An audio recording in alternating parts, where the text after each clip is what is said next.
Hello friends, நீங்கள் புதுசாக ஒரு வீடு கட்ட போகிறீங்களா, இல்லை ஒரு பில்டிங் கட்ட அனுமதி கேட்டு காத்துட்டு இருக்கீங்கன்னா, அப்போது உங்களுக்காக ஒரு செம்ம ஹாப்பியான நியூஸ் பார்த்தீங்கன்னா, முதலமைச்சர் விஜய் அவர்கள் சொல்லியிருக்காரு, செயல்படுத்தியிருக்காரு.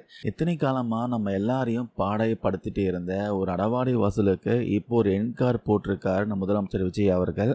அது என்ன விஷயம், இதனால் உங்களுக்கு எவ்வளோ பணம் மிச்சமாகும், வாங்க டீட்டெயிலாக இந்த வீடியோவில் பார்க்கலாம். பொதுவாக நம்ம தமிழ்நாட்டை ஒரு கட்டடத்துக்கு அனுமதி வாங்கினோம்னா அது சென்னை பெருநகர வளர்ச்சி குழுமமாக இருந்தாலும் சரி, இல்லை நகர ஊரமைப்பு இயக்கமாக இருந்தாலும் சரி, ஒரு சதுர அடிக்கு இவ்வளோ ரூபான்ட்டு பார்ட்டி ஃபண்டு அப்படி இல்லைனா கட்சி நிதின்ற பெயரில் ஒரு தொகை பார்த்தீங்கன்னா வசூல் பண்ணுவாங்க.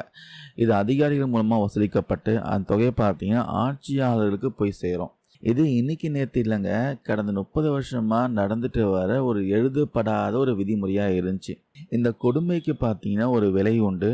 இதுக்கு முன்னாடி அதிமுக ஆட்சியில் ஒரு சதுர அடிக்கு 25 ரூபாயாக இருந்த இந்த வசூல் திமுக ஆட்சியில் 27 ரூபாயாக அதிகப்படுத்தினாங்க. விலைவாசி உயர்வுக்கு ஏற்ற மாதிரி இந்த லஞ்ச தொகையும் அவங்க பாட்டுக்கு ஏற்றிட்டே போனாங்க.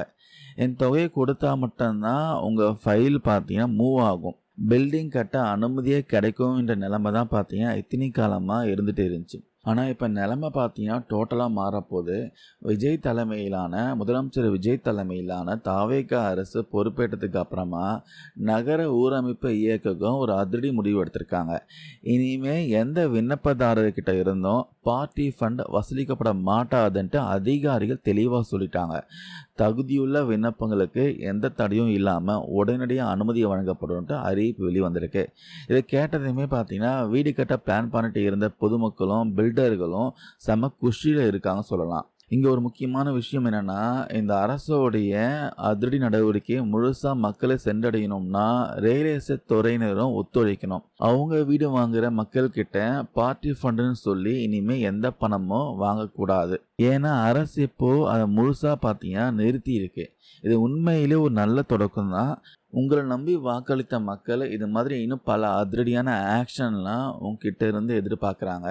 நிஜமாகவே முதலமைச்சர் விஜய் அவர்களுக்கு சபாஷ் சொல்லலாம். ஸோ நண்பர்களே, இந்த பில்டிங் அப்ரூவல் முறையில் கொண்டு வந்திருக்க இந்த மாற்றம் பற்றி நீங்கள் என்ன நினைக்கிறீங்க? உண்மையிலே இதனால் ஊழல் குறையுமா, இல்லை அடிமட்ட லெவலில் அதிகாரிகள் இது கேட்பாங்களா? உங்கள் கருத்துக்களை மறக்காமல் கீழே கமெண்ட்ஸில் பதிவு பண்ணுங்கள். இந்த வீடியோ ஷேர் பண்ணுங்கள். தேங்க்யூ நண்பர் அண்ட் பீஸ்.